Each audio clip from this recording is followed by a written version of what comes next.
The winning blueprint presents.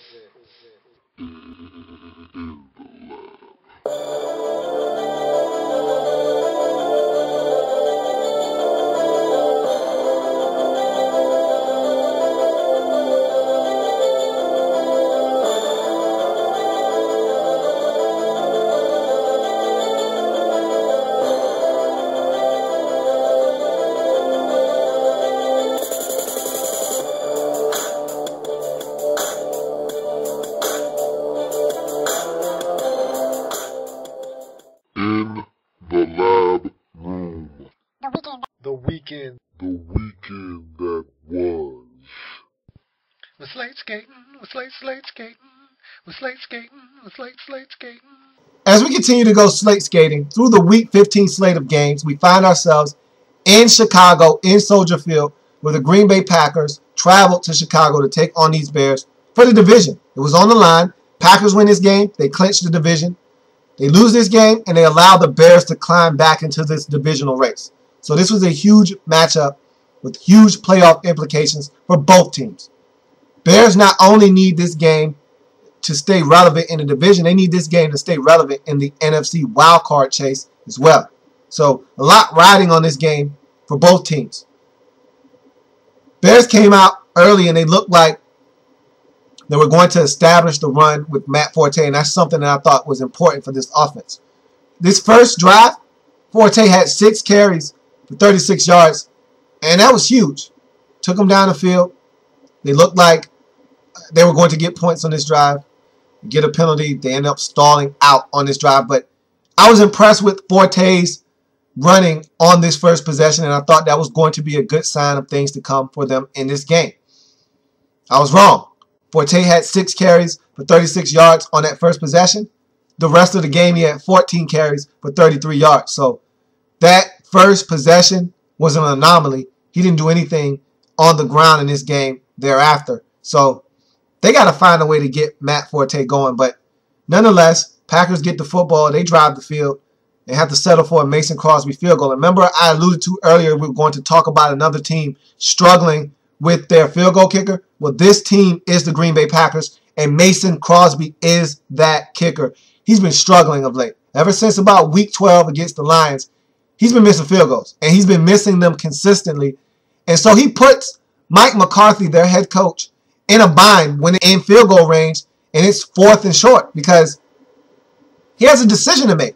Do I send Mason out on the field to kick a field goal that he probably won't make, that I don't have any confidence in him of making? Or do I just allow Aaron Rodgers, who probably is the best player on the field, to go out there and try to pick up a first down? Early on in the game, he erred on the side of caution, sent Mason Crosby on the field to kick a field goal. He missed. That kind of made his decision-making easier in this game as it wore on, because if we get in a situation where it's 4th and short, I'm just going to leave my offense on the field if we're in field goal range, because I can't trust him to go out there and make a field goal, and I can't allow him to squander opportunities for us to score points. So he misses the field goal. Bears get the football. They drive all the way down the field, and Brandon Marshall catches a short pass and does what Brandon Marshall is great at doing. Breaks a tackle, stiff arms another guy, gets in the end zone, and just like that, it's 7-0. This Bears team is on top at home against the Green Bay Packers. And after that touchdown for the Chicago Bears, it turned into the James Jones show. On this day, James Jones had 3 touchdown catches for the Green Bay Packers. And they were in a variety of ways. They go down the field, and Aaron Rodgers throws a beautiful pass on about a 24-yard touchdown reception for James Jones. Hits him in stride. He walks in the end zone, and it's 7-7. Bears get the football back. Jay Cutler throws a senseless interception. Don't even know what he was looking at, where he was trying to go with the football. He throws it right to Casey Hayward, the Packers rookie with about 6 or 7 interceptions on the season. He's really having a great season for the Green Bay Packers, the corner out of Vanderbilt, really playing some good football for the Green Bay Packers. He picks it off, takes it into Bear territory. So After the interception, the Packers go down the field. They get a touchdown to James Jones. 8-yard touchdown pass from Rodgers to Jones. It's 14-7. Then the Packers get the football back. And Jay Cutler struggled in this game. Held on to the ball too long on certain instances. He used his legs a couple of times to get out of trouble, but this Bears offensive line isn't very good. And they really struggled in this game against the Packers. Giving up sacks. Clay Matthews was back. He got 2 sacks in this game. Neal got a couple of sacks. They were all over Jay Cutler in this game. Or the Green Bay Packers. And the Packers get the football back. They drive down the field. It's 3rd and 12 from about the 27-yard line. Packers get a first down via pass interference on 3rd and 12 by the Bears. Bad time for a penalty if you're the Bears. You need to make Mike McCarthy make a decision whether to go for it or kick a field goal in that situation. Instead, you took that decision out of his hands by giving the Packers a first down, and when you know it, James Jones again scoring another touchdown, his 3rd of the day, to give the Packers a 21-7 lead in this game. And you knew that was going to be enough. I had already talked at great lengths about the Bears' struggles to score points against defenses that show up. And so you knew if the Packers got to 21 points, they were as good as gold in this game. And they got to 21, and the Bears could only muster 13 points. And that's the story of this Bears team this season. The inability of this offense to generate points. And a lot of their struggles today came because of penalties. A lot of mistakes. Alshon Jeffrey by himself probably had about 3, maybe even 4 offensive pass interference. 1 offensive pass interference took points off the board because it came in the end zone. Another one negated a first down. 2 or 3 of them negated first downs on big catches. And he was guilty every time. And he got caught doing the same thing every time, extending his arm. You can't extend the arm. Guys push off all the time, but you have to be subtle about it. There was no subtlety about what he was doing. He was blatantly extending his arms to gain the advantage and catch the football. He was caught every time. They threw the flag every time, and it really hurt the Bears in this game. Bears lose this football game 21-13. Packers win the NFC North Division by virtue of going to 10-4 on the season. Meanwhile, the Bears are 8-6. And not only are they 8-6, they're 8-6 on the outside looking in of the playoffs. They're no longer the 6th seed. They lose, and by virtue of the Vikings winning a tiebreaker over the Chicago Bears, they split the season series, but the Vikings have a better conference record than the Bears. They're now the 6th seed, and the Bears are now on the outside looking in. So the Bears went from 7-1 and a lock to make the postseason. For a while there, they looked like the team that was going to win the NFC North, but they went from 7-1 and a lock to make the postseason to really in serious danger of not making the postseason. And I said that I didn't think they would make it if they lost this game to the Packers at home. They lose, and now they're 8-6, and they're in free fall mode. I think they have some winnable games down the stretch on their schedule, but they're in trouble. This Chicago Bears team is in trouble because even if they win out, there's no guarantee that they get in now. They had an opportunity to win out, get to 11 wins, keep any team from being able to leapfrog them. Now, at 10-6, I don't think they're going to get in. Because if other teams win out, they'll finish with a better conference mark than the Bears will. And they'll beat the Bears on tiebreakers and get in the postseason. So the Bears have really put themselves in a precarious situation, and now they need help. They got to win out, and they need help. And that's the most helpless feeling for a football team down the stretch, is needing help. You want to be able to control your own destiny, and the Bears had the opportunity to do that. They squandered it. Now they need help.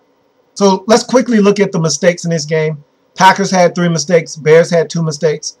Bears, their 2 mistakes was a 3 and a 5. The 3 coming on the pass interference on 3rd and 12 that extended the drive of the Packers, which led to a touchdown. So that 3 is from a penalty on 3rd or 10 and longer that extends the drive, which that pass interference did. And also, they had a 5, which was Alshon Jeffrey pushing off in the end zone, calling back his touchdown reception. So that's a penalty that negated a touchdown, which is you either helping take points off the board or putting them on the board. In this case, they took them off the board with that Alshon Jeffrey pass interference, offensive pass interference penalty. So those were the Bears' mistakes. Look at the Packer mistakes. They had 3 5s. 2 coming on Mason Crosby misses in this game. Again, he's struggling from, it doesn't matter what the distance is. You know, third inside of 40, outside of 40. You don't even want to put him on the field for a 50-yard kick at this point. That's not even in the question. If they're that far away, they either need to punt or go for it. But he's struggling. He missed 2 kicks. Those are 2 5s. You're taking points off the board when you miss field goals. And then the Packers had just a blunder on special teams. This was a terrible call in a game that you're leading. They go for the trickery. Randall Cobb throwing the ball back across the field to another Packer on a punt return. Didn't work. They fumbled it. Bears recover, ended up getting a field goal. Senseless risk, unnecessary, led directly to a Bears field goal. Senseless decision by the Packers staff and whoever was involved with that decision. They need to rethink their train of thought, because at that juncture in the game, that was so unnecessary. Didn't need it, and it could have cost them. If the Bears get 7 on that possession, get the 2-point conversion, we're talking about a different ball game. So I didn't understand the logic there. Could have cost them. Luckily, it didn't. Packers get the win, 21-13. They're 10-4. Bears are 8-6 on the season. So next, we find ourselves in Baltimore, where the Ravens were hosting the Denver Broncos. These are 2 teams going in opposite directions. You got the Denver Broncos, winners of 8 straight, the hottest team in the National Football League right now, traveling to Baltimore to take on a Ravens team that had lost 2 in a row, something they haven't done since 2009. And so they were looking to right the ship. They come out early in this game, and the one thing they couldn't afford to do was turn it over and make mistakes. Against a Denver Broncos team that's opportunistic, scoring points, really being aggressive, and getting it done, you don't want to give them opportunities to beat you in this game. And the Ravens came out on a possession that looked like it had promise, needing inches. They asked Joe Flacco to quarterback sneak it. He fumbles the football. They don't pick it up on 4th and inches. Turn the ball over. Broncos missed an opportunity to get a touchdown. Demaryius Thomas streaking open down the field. Peyton Manning, in a rare occurrence, misses him. They don't get any points. The Broncos were getting early pressure on Joe Flacco, and they were getting to him often. This was a dominant performance by the Broncos front 7, because they were getting pressure on Joe Flacco early in this game. The Ravens could do nothing right early in this football game. And a lot of it stems from this Broncos defense really applying pressure to Joe Flacco. So the Broncos get the football back and they drive the length of the field. A beautiful drive, mix run and pass. Noshawn Marino was excellent in this game. He goes over 100 yards for the 2nd consecutive game. And he gave them a huge lift. Peyton Manning was, as his usual self, on target, really shredding this Baltimore Ravens defense. They go down the field. Good mixture of running pass, score touchdown, 1-yard touchdown run by Jacob Hester. They go up 10-0 in this game to the Denver Broncos. The turning point in this game occurred. There's really nothing else to talk about after this play, because this play really summed up the game. Ravens are driving right before the half. It's 10-0. Have an opportunity to climb back into this football game. 10-0. Flacco is on a drive. He takes the Ravens down the field. They're now at the 6-yard line. Had a nice completion. Clock's running. We're under a minute. No need to panic. Ravens have a full complement of timeouts. So if you want to call a timeout here, get everybody on the same page, that's fine. If you want to rush up to the line, don't want to give the defense a chance to substitute, catch their breath, or set, that's fine as well. Just don't turn it over. Don't make the critical mistake. Whatever you do, if you need a timeout to get everybody situated, you don't want to benefit the defense, but it's more important for your offense to all be on the same page than for the defense to get a break. You shouldn't care about what the defense is doing. If you execute to perfection on offense, you'll get it done. So if you need to call a timeout, by all means, that's why you have them. That's why they're at your disposal. Instead, Joe Flacco rushes up to the line, calls the play, they run it. He throws the football behind Anquan Bolden on an out-breaking route. You know, if you're late or you're inside on an outside breaking route, you're in trouble. And most times, it's a pick six. And in this instance, it was a pick six. 98 yards picked off on the 2-yard line by Chris Harris, and he takes off down the sideline, and Joe Flacco was not going to catch him. And that was it. That was the play that changed the game. You go from possibly going into halftime only trailing in a game that you were probably thoroughly dominated in, 10-7, or at worst 10-3, and instead you go down 17-0. And the Broncos didn't look back from there. Peyton Manning throws a beautiful dart in the second half to Eric Decker for a touchdown pass, extends the lead to 24-0, and the game was over. At that point, I'd really tuned that game out because the Ravens are struggling. They are a bad team right now. They can't do anything right offensively. Defensively, they're getting shredded. They're missing pieces on defense. There's no doubt about it. They get a pass from me on defense. Their 5 leading tacklers on the season are all hurt right now. They're all hurt. Bernard Pollard didn't play in this game. Ray Lewis didn't play in this game. Donnell L.A.B didn't play in this game. They were struggling. They were missing a lot of pieces on the defensive end. And they were struggling on defense. You knew they were going to struggle as it was coming into this game against Peyton Manning. Not to have 5 of your better defenders on the field. It tells a story about where this Ravens team is right now defensively, where they are as a team. They're struggling offensively. Joe Flacco made some mistakes in this game, and there you have it. Lose this game to the Denver Broncos 34-17, and that play really epitomizes where the struggles are with this Baltimore Ravens team. Of late, Joe Flacco has committed the big turnover in every game that they've lost on this 3-game losing streak. Against the Pittsburgh Steelers, he had the fumble. James Harrison comes around the corner. He held onto the ball too long. It's stripped. Steelers recover. They go down, tie the game up, ultimately win that football game. Against the Redskins, 2 key second-half turnovers. You got the interception in the red zone when he's hit as he's trying to throw the football, picked off. He's stripped of the football right around midfield by Rob Jackson. They lose that game in overtime, and in this game, have a chance to really climb back into the game right before the half. Throws a pick six, 98 yards at the 2-yard line, a terrible throw. Threw the worst type of pass you could throw on an out-breaking route. He threw it to the inside behind the receiver, gives the defender an easy opportunity to undercut the pass and take it the other way, and that's exactly what happened. This Ravens team is struggling, and it starts with Joe Flacco. He wants to be paid like an elite level quarterback. You need to play like an elite level quarterback, and he has not been playing. And I'm one of the first guys that loves to sing the praises of Joe Flacco. But right now, Joe Flacco isn't playing like a quarterback that is anywhere near the elite status in this league. And I know people hate the elite tag and what's an elite quarterback. It's a quarterback in the league that separates himself from the average quarterbacks in the league.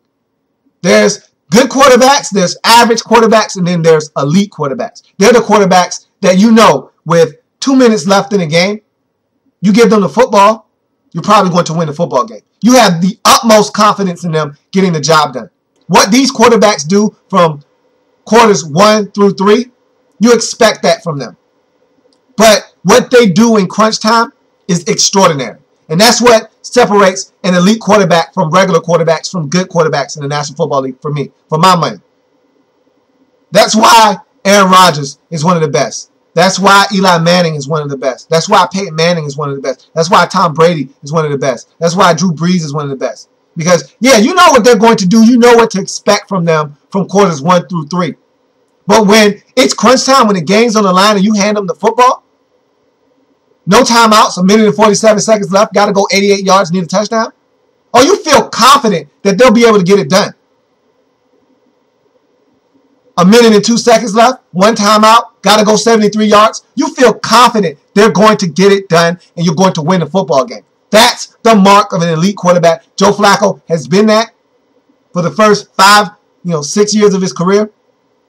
But this year, he's been anything but that. He's been a direct opposite. And if he wants to be paid like a quarterback that has gotten it done in his first 4 or 5 seasons of his career, then he needs to step it up. He's struggling right now, and that's the reason the Baltimore Ravens are on a 3-game skid. They lose this game 34-17, and it's the mistakes that plague this Ravens team again. So let's look at the mistakes in this game. You look at the mistakes, and they tell the story. 3 for the Ravens, 1 for the Denver Broncos. You look at the mistakes for the Ravens, they had a 2, a 5, and a 10. And the 2 occurred on a Bernard Pierce run. It was a nice run, about 17 yards, called back for holding. But the 2 killers occurred on the same play, and you know exactly what I'm talking about. In the red zone, chance to really cut into that Denver Broncos lead right before the half. You're in the red zone. You're at the 6-yard line. You throw the pick 6. Not only is that a 10 because you don't get points in the red zone, but it's a 5 because you take points off the board. And it should be 2 5s, but there's no need to add insult to injury because not only are you taking points off of your scoreboard, you're adding 6 points, ultimately 7 on the scoreboard for the Denver Broncos. And that was the game right there. That was the difference in this game. That was the game changer. The game was over at that point when they went down 17-0 instead of cutting into that lead and going into the half at 7-10 or 10-3. So look at the Broncos' one mistake in this game. They had an 8, and it came from Peyton Manning missing with Demaryius Thomas on that touchdown pass that would have occurred had he connected early in the football game. Didn't matter. Peyton Manning was sharp in this game as he usually is. It's what you expect from Peyton Manning. Why he'll be in the MVP discussion. Why he'll be in the comeback player of the year discussion. But the Denver Broncos are playing the best football in the National Football League. Hands down right now. 9-game winning streak. They go on the road to Baltimore. Get it done. 34-17. And now they're looking with their eyes on the prize at getting a first-round bye and really trying to get home field throughout. They're not done. They still feel like they can get their hands on home field throughout. They're going to need a lot of help because the Texans beat them earlier in the season, so they own the head-to-head matchup. So they're going to need the Texans to lose their last 2, and they're going to have to win their last 2. But they're playing such hot football. It's not a question of whether they'll win their last 2 because it's Cleveland and it's Kansas City. Not a question of whether they'll win their last 2. It's a question of whether Houston will lose their last 2. And we seriously doubt that. But you just never know in the National Football League. Broncos are now 11-3 on the season. Meanwhile, the Baltimore Ravens are 9-5 on this season. And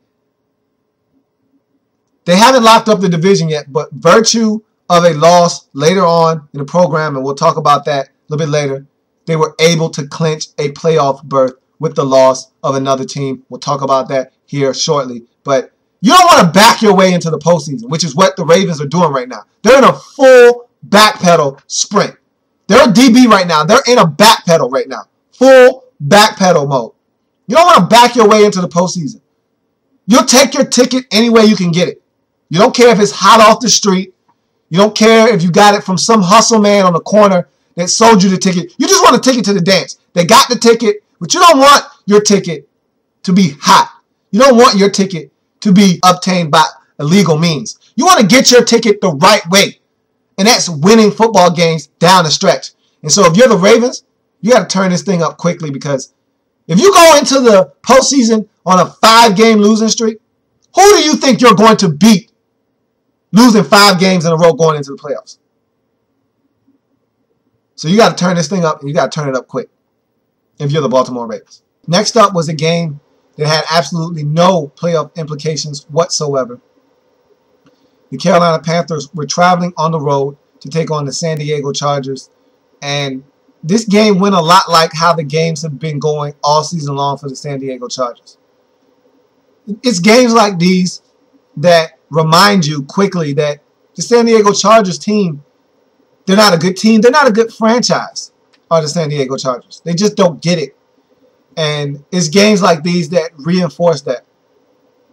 Last week, they gave you a taste of what they could be if they play up to their full potential. This week, they showed you what they are. And as Bill Parcells put it so eloquently, you are what your record says you are. And that's what this San Diego Chargers team is. Across the field from them was the Carolina Panthers, and they're not a good football team. They're a 4-9 team coming into this game. And the Chargers were 5-8 coming into this game. So neither one of these teams were very good, but the Panthers looked like the better team in this game. And they've been playing better football of late. You take it all the way back to that Tampa Bay game about 3 weeks ago. They should have beat the Tampa Bay Buccaneers. Instead, they let the Buccaneers off the hook. And you could argue since that point, they've really been playing pretty good football. They went on Monday night. They beat the Eagles. They should have beat the Kansas City Chiefs, but that unfortunate incident with Jovan Belcher occurred, and the Chiefs were playing with a sense of brotherhood that didn't exist before that whole Jovan Belcher situation occurred. And so it was going to be hard for them to go into Kansas City, into Arrowhead, and get a win that week. But they played good football in that game. The Chiefs just played a little bit better. Then they go and beat the Atlanta Falcons at home. And then they go on the road and they beat San Diego. So they've been playing good football of late, have the Carolina Panthers. But again, they're wildly inconsistent. They just started playing solid football for reasons that escape me. Maybe the level of competition hasn't been good. I just told you that they played the Eagles, the Chiefs, and the Chargers. So you can get better very quickly playing the Eagles, Chargers, and Chiefs. And that's what the Panthers have played the last 3 out of 4 games. So you could argue that that's why they're starting to look better of late. But nonetheless, they went in. They dominated. Opening drive. They took the ball down the field. 80-yard drive. And they got it done. Touchdown. And that set the tone for this game. They go up 7-0. Phillip Rivers, and this is what I'm talking about with this San Diego Chargers team. Phillip Rivers inexplicably has the ball slip out of his hand. Fumble. Panthers recover. 2 plays later, they're in the end zone. It's 14-0. Then, and it's funny because they didn't even make a lot of mistakes in this game, did the Chargers. You know, they fumbled that football, but for the most part, they just had to punt. They just didn't execute on offense. They weren't sustaining drives. They weren't picking up first downs on third down. The Panthers were just forcing them off the field on third down. They were getting to Phillip Rivers, forcing him to get rid of the football faster than he wanted to. And they're just not a good team. And then to just really put the cherry on top. And this is a gripe I've had with the Carolina Panthers all season long. Why haven't you been using D'Angelo Williams more? It's almost like he had been relegated to the bench. He was in the doghouse for some reason. I don't know what the reason was, but they were choosing to use Jonathan Stewart more. And I'm telling them all season long that D'Angelo Williams is one of your most explosive players on the offensive end. Why is it he touching the ball 15 to 20 times a game? Why is it that Jonathan Stewart is getting the bulk of the carries and the bulk of the touches? The last 2 weeks, D'Angelo Williams has caught a screen pass of over 40 yards and took it to the house. He's explosive. He's dynamic. He touches the ball. He's got another gear. He runs past people. He scores points. He makes things happen. I don't understand why this guy isn't touching the ball more. Doesn't really make a lot of sense to me, but it is what it is. I'm not a Panthers fan, and so doesn't bother me that much. But he took another screen to the house, and that was basically it. They got up 21-0 in the first half, and that was in the first quarter. It was 21-0 in the first quarter. And that's what you get out of the Chargers. You either get what you got out of them last week, where they just jump up and jump on a team, and you're like, where is this San Diego Chargers team every single week? And then the next week, you're thinking, hey, maybe they're on to something, and then you get a 21-point dud put on your head in the first quarter, and they're down a 21 spot, and we're not even through with the first quarter yet. And they're at home nonetheless. That's what these Chargers do. Boy, do they stink. Carolina Panthers get it done on the road, 31-7 against these San Diego Chargers. They go to 5-9 on the season. So do the San Diego Chargers. The mistake meter reads as this. Chargers made 1 mistake. Panthers made 9. I told you this game wasn't filled with mistakes. These two teams didn't make a lot of mistakes. The San Diego Chargers just didn't sustain offense. It's as simple as that. They just didn't get it done. And Phillip Rivers had the ball slip out of his hand, and that was basically it. They just didn't get it done offensively.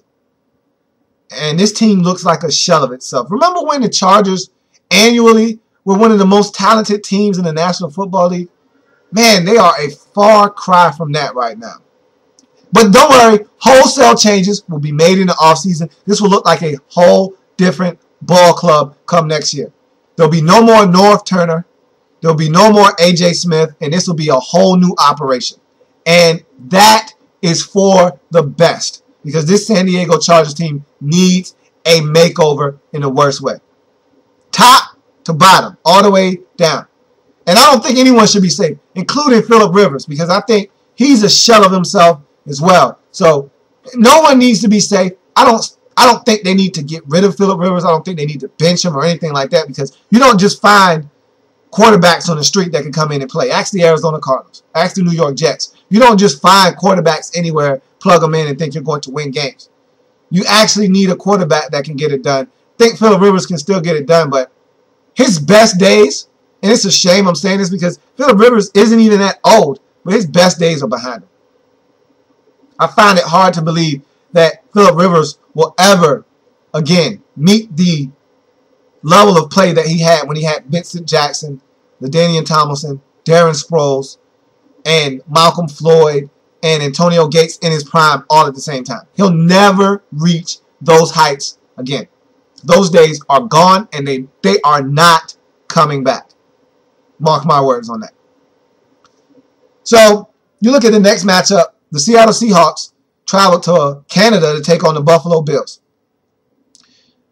The Seattle Seahawks are turning into one of the most physically imposing teams in the National Football League.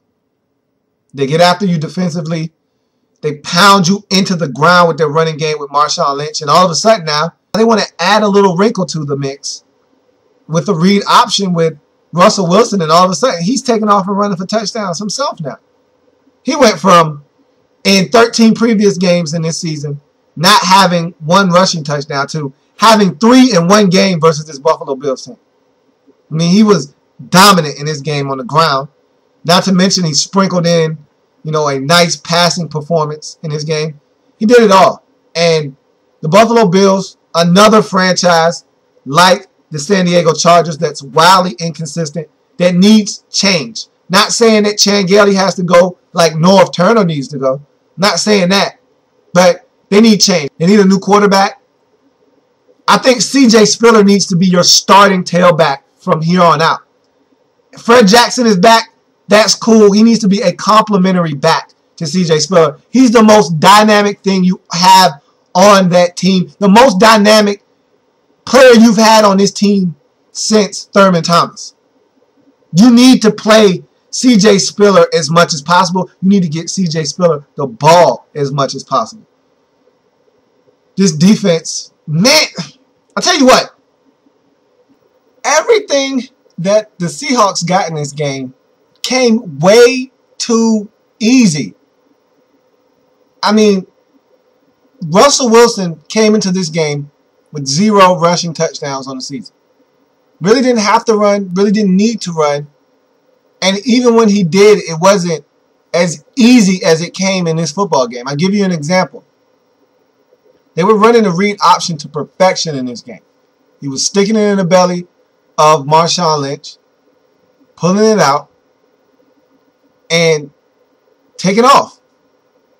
and there wasn't a Bills defender in sight. On one play, he didn't even run read option. It was a straight drop back pass. No one was open. The play broke down. He gets out of there. They must have been in man-to-man coverage. I hope they were in man-to-man coverage, because if they weren't and he had that much room to run, that's a huge problem. But anyway, he takes off. Marcel Darius, the big beefy defensive tackle that they drafted out of Alabama about 2 years ago, is chasing him from behind. And he's really doing a great job of being in heavy pursuit, but you know he's not going to catch Russell Wilson. So he's assuming that one of his Bills teammates, one of his buddies, will cut him off at some point, or at least slow him down so that he can catch him from behind. He's running his hardest. And Russell is just striding along. And he's running for about 35, 40 yards. And there's no one in sight. He just strolls right into the end zone. And as Marcel Darius is chasing him, he's going like, he gets to the end zone and he's like, what's going on? Where's everybody at? And that's the type of day it was for the Buffalo Bills. There was no Buffalo Bill defenders in sight in this game. The Seahawks did whatever they wanted to, however they wanted to, whenever they wanted to. And that's how you score 50 points in a game. You do whatever you want to do on the offensive end. You do whatever you want to do on the defensive end. And Ryan Fitzpatrick, as I've said all season long, is going to give you opportunities to make plays. They turned him over 2 or 3 times in this game, picked him off, had a pick six, returned for a touchdown, stripped him of the football one other time. That turned into points. When you score 50, everything you do turns into points. Everything you touch turns into points. Every time you touch the ball, it turns into points. That's how you get 50. And that's how the Bills got 50 hung on their heads in this game, as they lost this football game 50-17. Seahawks go to 9-5 on the season. Meanwhile, the Bills dropped to 5-9 on the season, and they were never in this football game. This one got ugly right away, and the Seahawks put their foot on the gas pedal and never let up, and that's how they were able to get this game 50-17.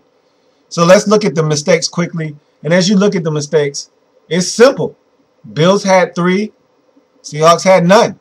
All the Bills' mistakes were 5s. They put points on the scoreboard for the Seahawks. They helped attribute to them scoring points. Fitzpatrick had 2 interceptions that led directly to points. One indirectly, one directly. And one was a pick six, so that was directly points for the Seahawks. One indirectly ended up leading to a Marshawn Lynch touchdown run. And then he had a fumble. He was stripped of the football. That led directly to Seahawks points as well. So there you have it, your 3 5s that the Bills committed in this game. And you can't turn it over and lead directly to points. It's one thing to turn it over. It's a completely different thing to actually turn it over and have it go for points on the scoreboard. And that's what the Bills did in this game. And you'll surely find in the National Football League, you turn it over and it leads to points, you're going to lose football games. Simple as that. Bills found that out the hard way in this football game, 50-17, the final. The next 2 games up on the slate match up 2 bad. The next 2 games up on the slate pair up bad football teams in bad football games. The Arizona Cardinals hosted the Detroit Lions in what was 2 4-9 teams battling off to end losing streaks. The Detroit Lions have been on a 5-game losing streak. Meanwhile, the Arizona Cardinals are on a 9-game losing streak. And so something had to give. Someone's losing streak had to go. And if you would have listened to me, it would have been the Detroit Lions losing streak, because no way the Arizona Cardinals are good enough to beat anyone in the National Football League. They just stink. Their quarterback position is a mess. They don't run the football well enough to overcompensate for the lack of production of their quarterbacks. And so, how are you going to score points? Funny that you asked that. Meet Matthew Stafford. He likes to throw interceptions. Not just any old interceptions. He likes to throw pick sixes. So, you're having trouble scoring. Your quarterback can't get it done. Your running game is inefficient. Don't worry about it. The Detroit Lions will take care of all of your woes. They'll heal anything that needs fixing, because They're not a good football team, and they like to turn it over. So what do you know? The Arizona Cardinals go home, and I didn't give them a prayer's chance in this game because I said they were going to finish the season 4-12. Ken Wisenhunt was going to be fired, and they weren't going to win another game this season, and it was going to get ugly. After last week's 58-0 debacle, I thought they were going to go home in front of their home crowd and get embarrassed by the Detroit Lions because Calvin Johnson was going to go nuts, and they were going to have a field day on this Cardinals team who was going to turn it over 3 or 4 times, lead to 28 points by the Detroit Lions, and they were going to win this one going away. I was wrong. Flat out wrong. It was the other way around. The Detroit Lions were going to self-destruct. They were going to implode. They were going to give the Arizona Cardinals 21 points on turnovers. They were going to be the ones to hand the game over, not the Arizona Cardinals. Didn't see that one coming. Did not see it coming. The Lions open up the game with the scoring. They get on the board first, 7-0 in this game. You're thinking exactly what's supposed to happen. Lions are supposed to win this game. Then the first mistake of the game is made. They muff a punt. Stephon Logan muffs a punt. The Cardinals recover. 2-3 plays later, they're in the end zone. Beanie Wells, one of his 2 or 3 touchdowns in this game. They tie the game up at 7. So you're thinking, oh, that's fine. They stop turning it over. Arizona can't score on their own. So then Matthew Stafford decides he wants to throw the first of his 3 picks in this game. That leads directly to an Arizona Cardinals touchdown. They run it in. Beanie Wells gets his 2nd touchdown of the game. And it's 14-7. So you said, okay, 2 turnovers have led to 14 Arizona Cardinal points. This has to come to a stop at some point. They're not going to win this game because they can't score by themselves. Why do you need to score by yourself when the other team will score for you? It's no need. So they just played some solid defense. Didn't worry about scoring on the offensive end themselves. Right before the half, they're trying to go get some points, are the Detroit Lions. And guess what Matthew Stafford does? He throws a pick 6. Rashad Johnson picks it off, gone to the house. So now it's 21-7. The Cardinals haven't done anything on their own yet. The Detroit Lions have aided them in all 21 of their points. So you say to yourself, how is it that the Arizona Cardinals, a team that could only muster 6 points against the New York Jets, have 21 points at this point? Well, the Detroit Lions have given them 21 points. They've gift wrapped them. It's the season for giving, and the Detroit Lions felt like giving. Well, they weren't done yet. Hey, hold on. I'm not finished. So Detroit gets all the way deep into Cardinals territory. They're looking to score. And they get a touchdown. Calvin Johnson catches a touchdown pass. This is the whammy. This is the backbreaker here. Catches a touchdown pass. It's negated by a delay of game. The very next play, Matthew Stafford throws a 102-yard interception return for a touchdown, a pick 6, backbreaker, game over. And there you have it. That's how you lose to the worst team in the National Football League without making them work for anything. That's how you do it. You give them 4 touchdowns on turnovers. Simple as that. You want to lose, you give it away. Charlie Falk used to always tell me when I was a kid, I'd give it away, but my wife won't let me. Well, the Lions said, I'd give it away, but our coach, Jim Schwartz, never mind, he'll allow us to give it away. Here you go. Take the game. And that's exactly what the Detroit Lions did in this game as they lose to the Arizona Cardinals 38-10 in a rout. It was ugly from start to finish. Detroit is terrible. This Cardinals team is still bad, but they ran into a team that wanted to lose more. And there you have it. So the Lions fall to 4-10 on the season. Meanwhile, Cards Watch is over. I'm so sad. I'm hurt. I'm distraught because Cards Watch is now over. They snapped their 9-game losing streak. They're 5-9 on the season, and I don't get to do Cards Watch anymore. Sad day for me. So we move on to the next matchup that sees the Oakland Raiders hosting their divisional rivals, the Kansas City Chiefs. So it's family business. 2 teams don't like each other. Guess what? No one cares. This game was so boring. This game was so bad on so many levels. The Chiefs had 191 total yards in this game. They didn't get a first down till well into the third quarter. I mean, this game was 5 field goals was all that the Raiders were able to muster. And the Chiefs didn't score at all.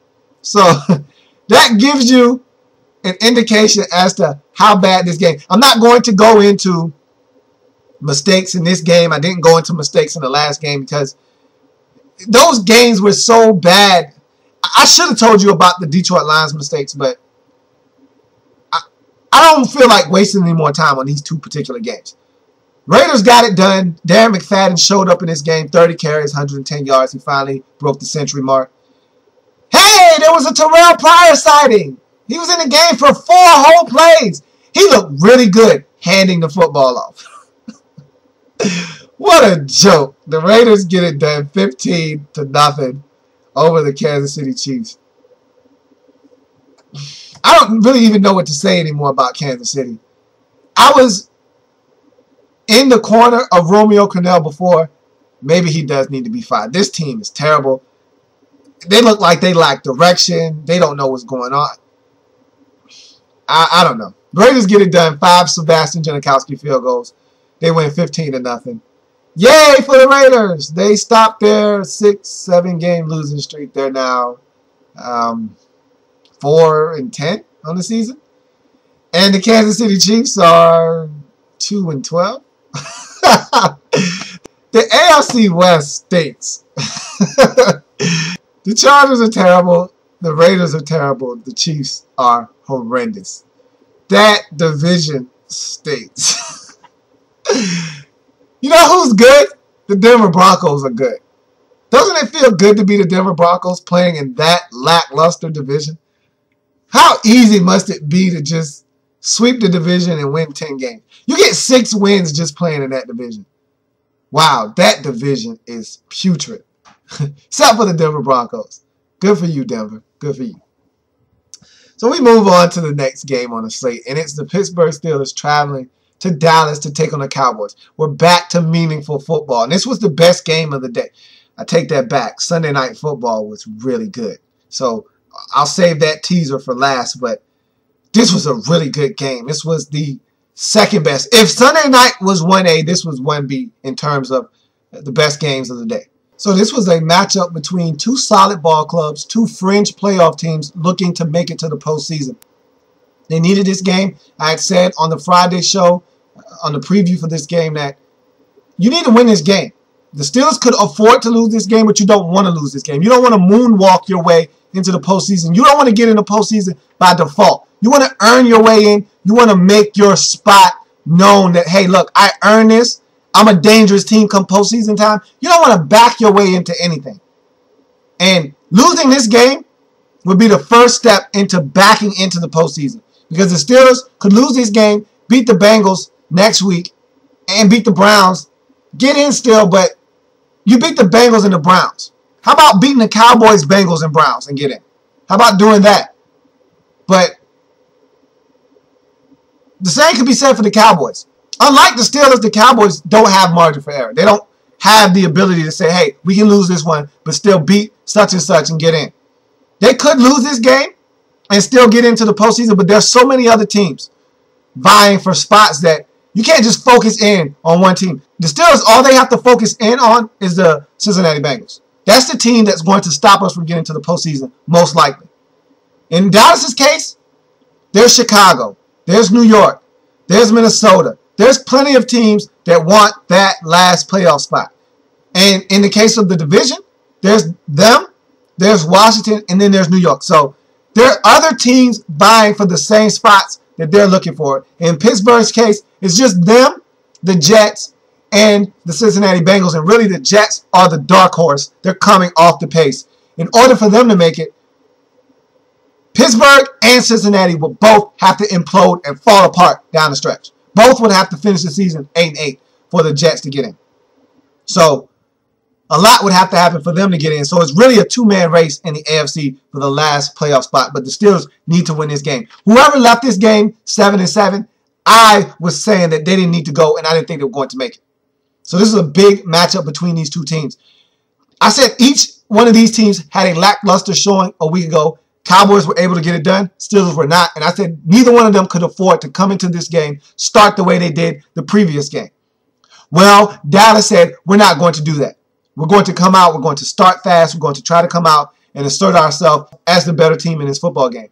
And for the most part, they did that at the beginning, except they had some opportunities present themselves that they didn't take advantage of.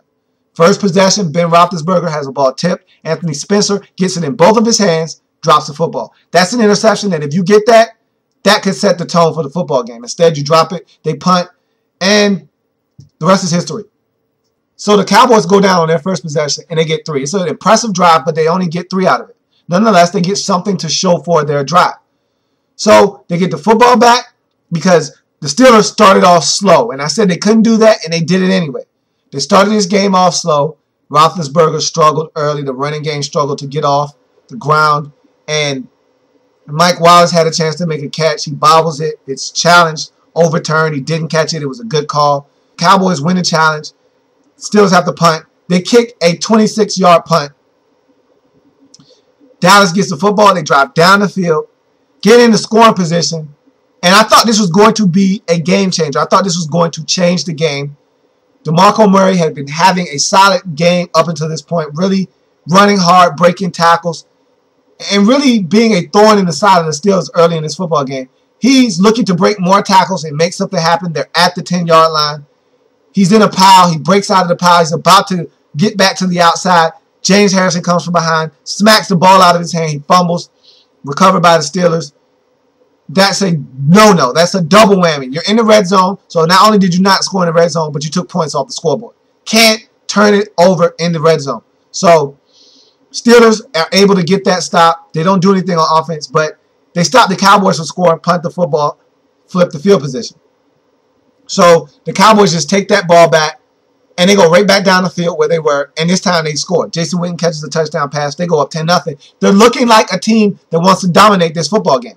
And the Steelers were looking like a team that wasn't going to put up much resistance in stopping the Cowboys from dominating this football game. And then the Steelers finally realized that, hey, we need to start playing football soon or we're going to be blown out in this football game.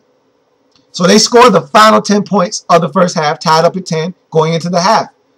They come out in the second half. They score the first touchdown of the second half. They go up 17-10. The Cowboys respond. It's 17-17. Then the Steelers go down the field again, score. Now you can see the offensive rhythm of the Steelers kicking in. They're starting to get it. And now it is a 17-24 football game. Steelers are ahead. And this turned out to be the key in the game. Not the fumble by DeMarco Murray, but this turned out to be the turning point in the game.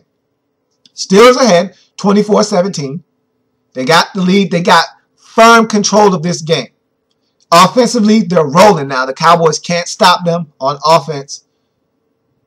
And defensively, the Steelers are starting to get on the roll. They're starting to stop the Cowboys. They went in the locker room, made halftime adjustments.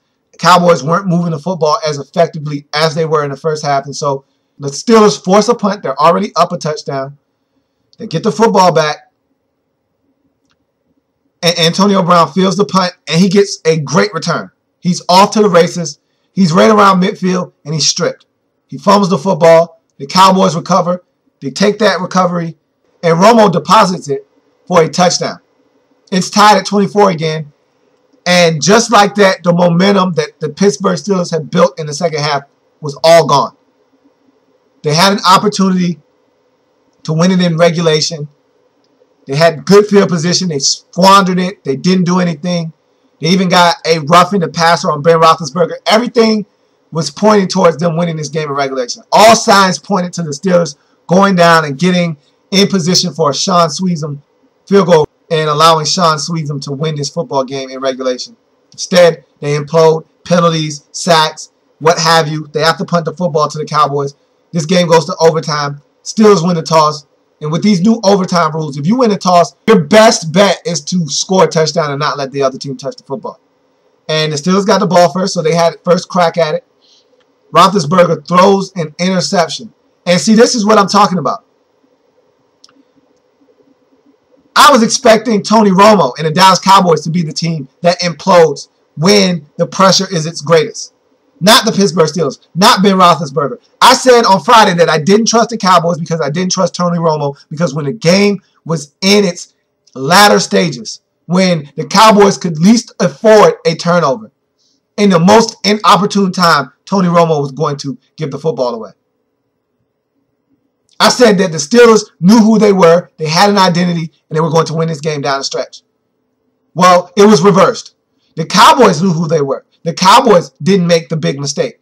The Steelers imploded. The Steelers had a chance to put this game away. Didn't. Allowed the Cowboys to come back and tie the game. The Steelers had the ball at the end of the game in regulation with the chance to go down and get a field goal.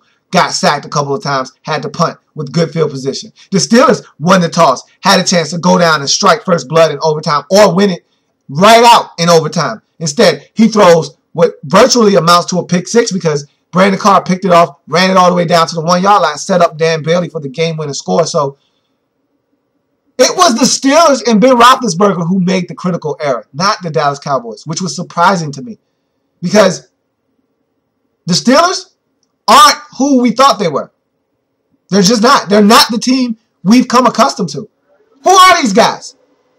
Who are these Pittsburgh Steelers? Who are they? Who are you? Because I don't know who you are. The Steelers that I know that are coached by Mike Tomlin don't make critical errors in the latter stages of games. They don't lose to teams like San Diego at home. They don't give ball games away at the end like they did in this game. They don't lose the close ball games. They find a way to win them. And they're not the team that implodes. They make other teams implode. That's not the case this year. The Steelers are the ones doing the imploding. The Steelers are the ones self-destructing. The Steelers are the ones not winning the close football games.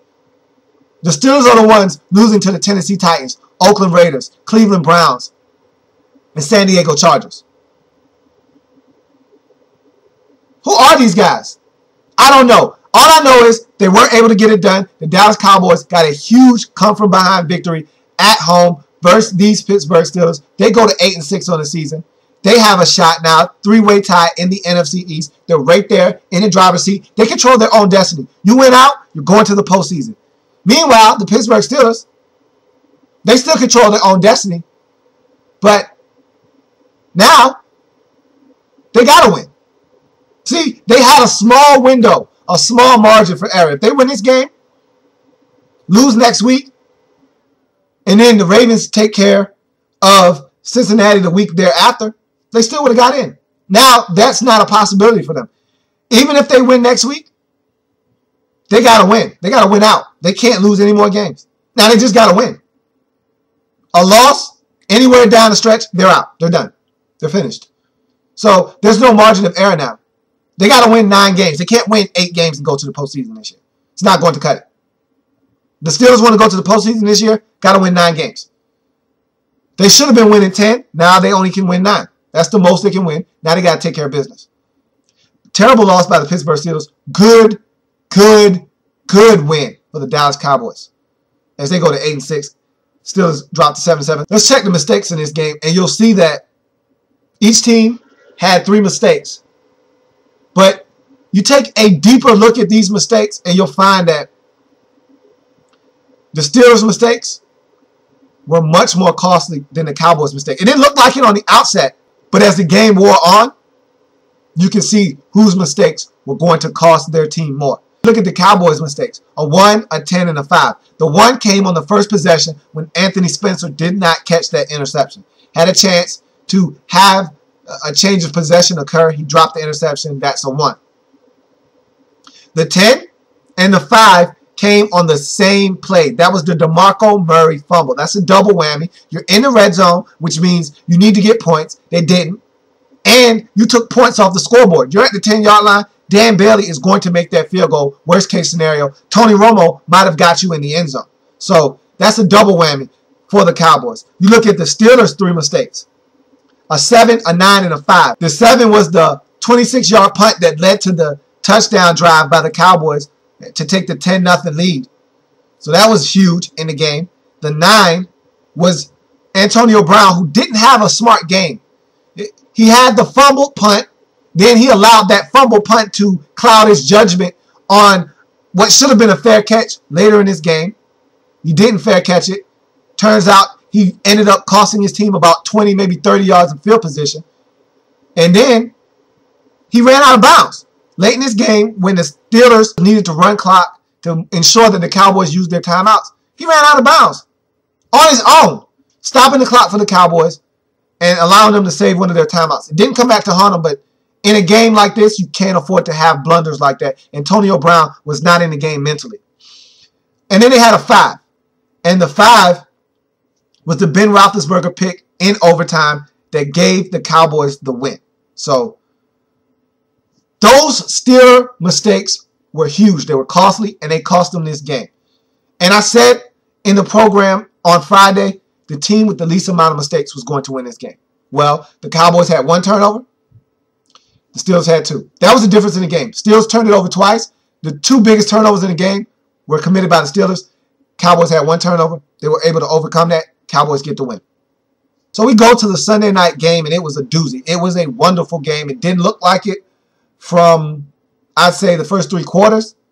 But if you turned away or you went to bed, you missed a treat. San Francisco 49ers went to New England to take on the Patriots. They cut off the coverage to cut to the president, and you missed some stuff. You missed Tom Brady throwing a pick to Carlos Rogers that should have resulted in a pick 6. Tom Brady makes a touchdown-saving tackle. The 49ers end up turning it over 2 plays later, so there's no damage done there. But Colin Kaepernick had a wonderful opening drive, capped off by a Randy Moss touchdown reception from Colin Kaepernick, a beautiful throw. And you missed the dominance of this San Francisco 49ers defense. They were really dominant in this game early on. I just really think that they ran out of gas down the stretch. But early in this game, you won't find a better performance against the New England Patriots. I mean, Wes Welker couldn't get loose. They put Carlos Rogers on and they said, Carlos, sick him. And Carlos Rogers was all over Wes Welker. You didn't hear a peep out of Wes Welker till later in the game. Out wide, Brandon Lloyd was struggling with, the length of those 49ers corners, Terrell Brown and Tyrone Culliver. So he wasn't really able to shake loose and make things happen as much as he would have liked. They really missed the presence of Gronkowski in this game. This is a game where Gronk's presence would have been definitely felt. But Hernandez, he's like 6'1". Those 49er linebackers were all over him. See, this is when you need that 6'6" target that is indefensible. You play great defense, but Brady throws it up 3 inches higher than you can reach because he's 6'6". He goes up, makes a play on the ball. You can't do anything about it. Hernandez is 6'1". These linebackers are 6'1". They're 6'2". They're 6'3". They don't mind running with Hernandez. They're just as athletic, if not more athletic, than Aaron Hernandez. So they're running with him, and they're disrupting plays. Danny Woodhead, they were all over him. Between Navarro Bowman and Patrick Willis, which is the best middle linebacker tandem in the National Football League, bar none, hands down, they were all over Danny Woodhead. He couldn't shake loose. There was nothing to be had for this Patriots offense for about the first 6, maybe 7 possessions of the game. They went 3 and out. I mean, I haven't seen the Patriots this stagnant on offense in a long time. And we're talking about a team that's averaging up over 30 points a game, that's getting up over 75 plays a game. This is a team that was being slowed down to a snail's pace. Not to mention, they were turning the football over. Their running backs were fumbling left and right. And so they were struggling. 49ers were taking it to them. And if you went and got you a sandwich, you went and took a bath, you did whatever you wanted to do, and you came back, it was 31-3. And you went, what just happened? The 49ers defense happened. Sprinkle in a little bit of 49ers offense. That's what happened. And the Patriots didn't have an answer for it until the fourth quarter, when the 49ers wore down and the Patriots revved it up, and this thing turned into a ball game. My goodness. I mean, they came back with a furious comeback that many of us didn't see coming. It was funny because Chris Collinsworth called it. And this is why Chris Collinsworth is the best in the game. He said after the Patriots scored their first touchdown and cut it to 31-10, he said, hey, if you're the 49ers, you can't let up here because it's a lot of time left in this game. Tom Brady's the quarterback of the opposing team. They can get back into this ball game. You got to keep your foot on the pedal if you're the 49ers. And they let their foot off the gas. They started going 3 and out, bad execution. Next thing you know, Brady's down the field. They score another touchdown. Then another touchdown. Next thing you know, it's a one-score lead, and you're saying, hey, San Francisco, I don't know if you noticed or not, but your 28-point lead has dwindled to 7. You might want to do something. Well, it was too late. The ball was rolling down the hill now. Too much momentum. The Patriots get the football back down a touchdown, and they go down and they score. They tie this game up. So the Patriots run off 28 unanswered points, and they tie this football game up. Amazing. Against a San Francisco 49ers defense that had been dominant all game. They ran off 28 points in a matter of, I'd say, 12 minutes or so. I mean, it happened quick. And I thought the San Francisco 49ers were shell-shocked at that point. But luckily enough for them, Michael James bust off a huge return. Next play, Crabtree catches it. He killed them all night long, did Michael Crabtree. Catches a comeback, makes their first defender miss, runs up the sideline, touchdown. They take the lead, never to relinquish it again. They get the job done, 41-34 in this game, do the San Francisco 49ers. But it was a struggle down the stretch. But they showed poise. They showed the heart of a champion that even though they were in the face of adversity, Patriots scoring 28 unanswered, you're on the road, the crowd is back into it, you're on the ropes. They were able to hold up their fist on the ropes, rope-a-dope a bit, save that energy down the stretch, and do enough in the later rounds to win this football game. Were the San Francisco 49ers. They go to 10-3-1 on the season. Meanwhile, the Patriots, this was a devastating loss for them because they had aspirations of getting that 2 seed. Now, I don't know if they're going to be able to get it with Denver winning and Denver going to 11-3 and the Patriots falling to 10-4.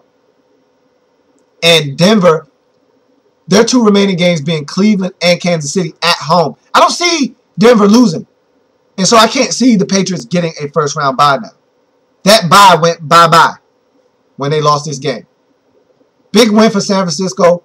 Tough loss for the New England Patriots. But it was a great game. So let's take a look at the mistakes here. And sometimes mistakes don't really tell the story. And this is a prime example of that. The Patriots have only 1 mistake. Meanwhile, the San Francisco 49ers have 5 mistakes in this game. And you take a look at the mistakes, and the San Francisco 49ers have 5, but they still win the game because the Patriots had 4 turnovers. And so mistakes are huge. Most times they're not. But if the other team counteracts your mistakes by turning it over or making mistakes of their own, it always softens the blow of your mistakes that you're making. So the 49ers benefited from the Patriots turning the football over in this game because they didn't really make a lot of mistakes, did the Patriots, but they turned it over. And we know turnovers are deadly in the National Football League. Probably even more so than mistakes a lot of times because that's sudden change of possession. You give the ball up right then and there on the spot, and the other team now gets the football and has a chance to put points on the board, and you don't. So they were able to offset the mistakes that the 49ers made by turning the ball over were the New England Patriots. So let's get into the mistakes of the 49ers. The 49ers had a 10, an 8, and 3 5s. The 10 and the 5 usually go hand in hand because if you don't score in the red zone, which is a 10, then that means you're taking points off the board, which is a 5. So that 10 and that 5 came on the same play. Delaney Walker fumbles the football in the red zone. Carlos Rogers gets an interception. Brady makes a touchdown-saving tackle right around the 6-yard line or so. 2 plays later, Colin Kaepernick throws a pass out in the flats to Delaney Walker. He should have thrown it sooner. He waited too late, which really set Delaney Walker up for failure on this play. He catches it. He gets hit in the flats. Still needed to hold on to the ball. Shouldn't have fumbled, but he fumbles. Patriots recover. And just like that, you don't get any points in the red zone, and you take points off the scoreboard. So you get a 10 and a 5 there. You look at the 8. The 8 was a Colin Kaepernick miss of Vernon Davis, who was wide open on this play. You don't get any more open in the National Football League than this. He just flat out missed him, overshot him by about 3 or 4 yards in the end zone.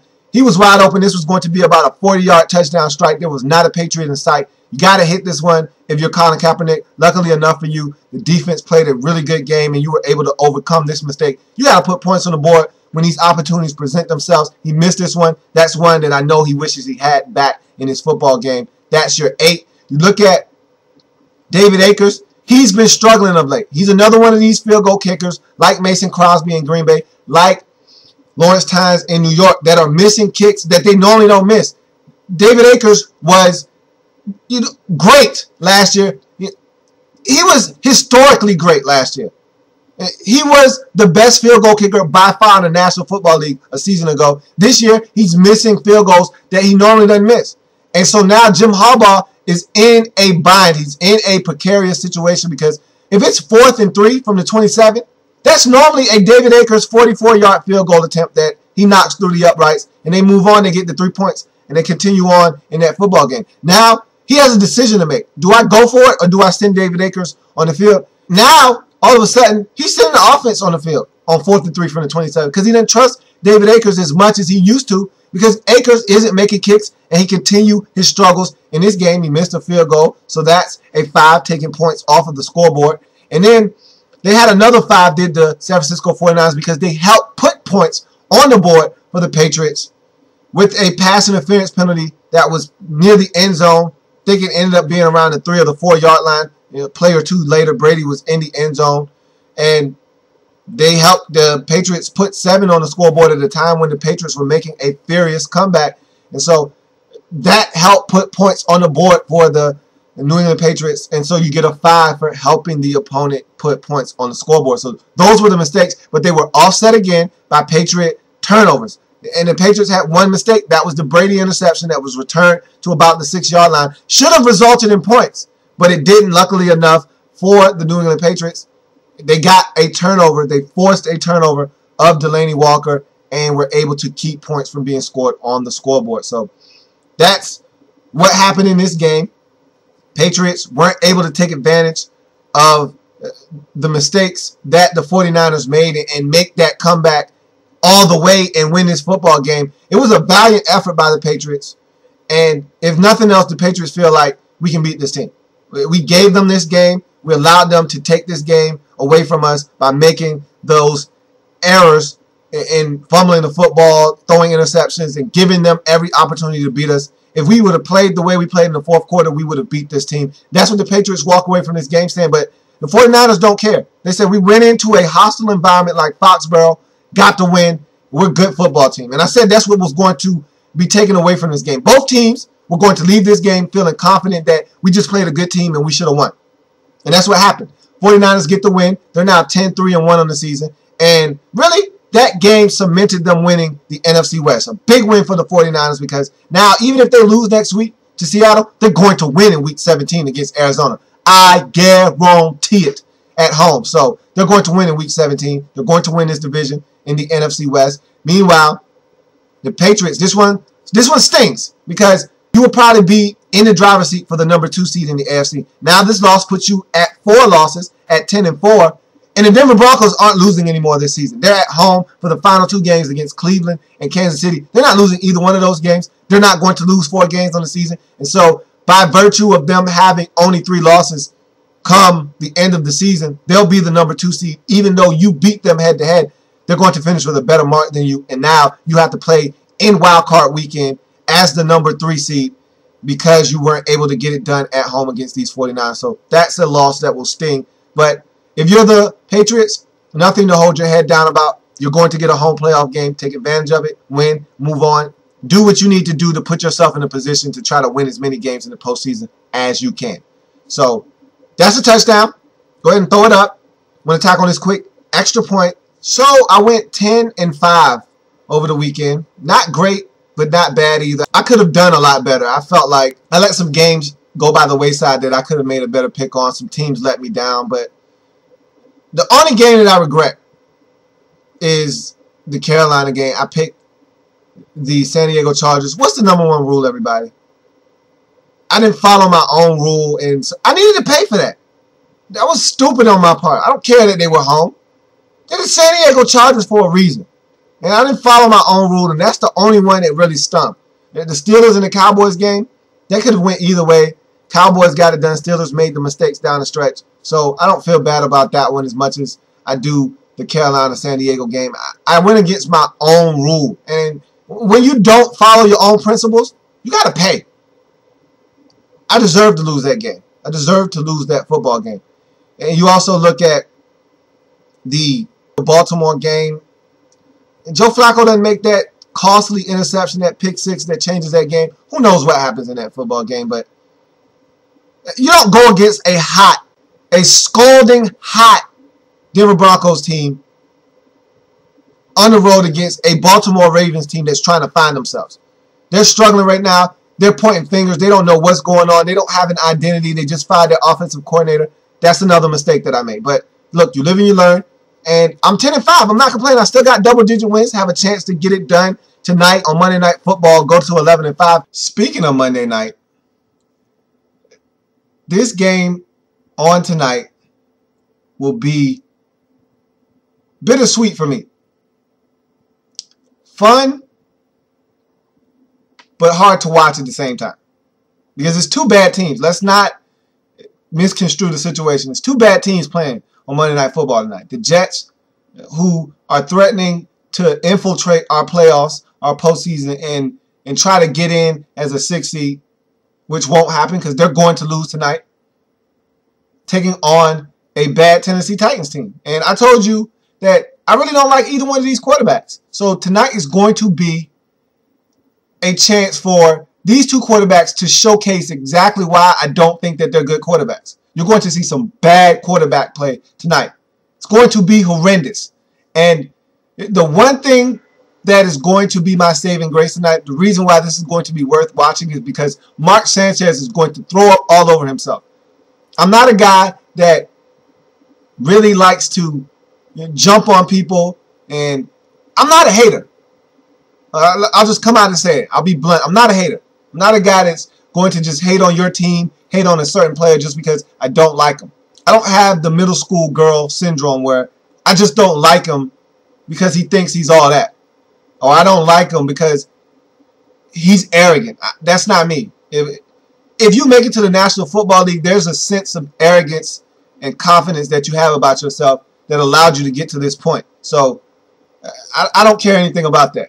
If you're a good player and you know you're good, I'm fine with that. But when you're bad and you think you're good and your coaches refuse to do anything about it, I have a problem with it, and you're going to see it firsthand. And tonight, you're going to see exactly why I don't like Jake Locker as a quarterback in the National Football League right now. And I'm not saying he can't be a good quarterback. I just don't like him right now. And you're going to see exactly why I don't like Mark Sanchez as a quarterback and why he's a terrible quarterback. You're going to see it all on display tonight. It's going to be on display for everyone to see. You're going to see exactly what I've been talking about all season long, why I've been riding Mark Sanchez so hard, because he stinks. You're going to see it firsthand. He's going to throw up all over himself. He's going to make sure that the Jets don't make the postseason. It's going to be on display tonight. Everyone's going to get to see it firsthand. And that's why I love this matchup. Because this is the biggest stage there is, Monday Night Football. All eyes on these two teams, and they're not going to disappoint because they're going to stink it up. This is going to be a low-scoring game between two bad football teams, and we're going to see some really, really ugly football. And the Titans are going to find a way to win because Mark Sanchez is going to throw at least 3 interceptions in this game because that's what Mark Sanchez does. And you know what's going to happen too? Rex Ryan's going to stay with Mark Sanchez. He's not going to take him out of the game. He's not going to make a change. He's going to allow him to throw this game away. Throw their playoff hopes away. Throw everything away. And I'm going to sit here, I'm going to laugh, and I'm going to love it. Because that's exactly what this Jets team deserves. They're not a good football team. They don't need to go anywhere. They don't need to go to the postseason. And tonight will solidify that. Tonight will be everything that I've been saying all season long. It'll come to a head tonight, and you'll get to see it. I'll be vindicated. I love vindication. You know how I am. I love to point and say, I told you so. Well, tonight I get to say, I told you so on the biggest stage there is. I get to point and say, look, this is what I've been saying all season long. Here you go. Here it is. They stink. Watch it. Watch it. You'll get to see it. You'll get to see why I've been saying all the things I've been saying all season long. Not because I don't like Mark Sanchez. Not because I don't like the Jets. Not because I don't like Rex Ryan. Not because I don't like the Jets organization. Because he actually stinks. And they are that much worse because they're staying with him. They're giving him a chance to make sure this team doesn't go anywhere. This team is stuck in the mud because they refuse to make a change to give themselves a chance. So I don't feel bad for them. As a matter of fact, it's funny, it's hilarious to me, and you'll get to see it firsthand tonight. So there you have it. The score will be 20-16 Titans. They'll get it done. They'll win the game somehow, some way. Because the Jets will give them opportunities to win this game. Don't ask me how, but it's going to be 20-16. Tennessee will win this game, and the Jets will be out of any contention for postseason action, and that's the way it should be. And that's going to do it for this episode. I thank you for joining me on the program. Been a long episode. Don't really feel like getting into all the particulars on how you can view the show, how you can contact the show. In the Lab Room is all you need to know. You type it in on any one of these social media networks and you'll find me. Facebook, YouTube, Twitter. I'm all over the place. You just type in the Lab Room and it'll come up. Thank you for joining me today on this episode of In the Lab Room. Watch the game tonight. Enjoy it. I know I will. It's going to be a bad game. And so normally I don't look forward to watching bad games, but I'm looking forward to this one because I'm going to see some bad football by two teams and two quarterbacks that I've talked at depth about this season as being bad quarterbacks. And you're going to get to see exactly what I've been talking about all season long. And nothing makes me feel better than vindication. And I will get that tonight because Mark Sanchez and Jake Locker won't disappoint. This will be two bad quarterbacks squaring off. And Mark Sanchez will be much worse than Jake Locker. Mark my words. I guarantee it. This will be fun to watch. This will be absolutely fun to watch. The look on Rex Ryan's face after Mark Sanchez turns it over for the last time, ending any hopes of winning this game, will be priceless. Because that's what Mark Sanchez does. And Rex Ryan will be dropping every expletive you can think of after he does it. And I'll be over here smiling and laughing all the while it's happening. So have a good one. Watch the game. We'll come back. We'll talk about it tomorrow. It should be fun. That's all I can say. It'll be interesting, to say the least. And we'll come back. We'll talk about everything. Want to see you back here same time, same place tomorrow. Have a good one.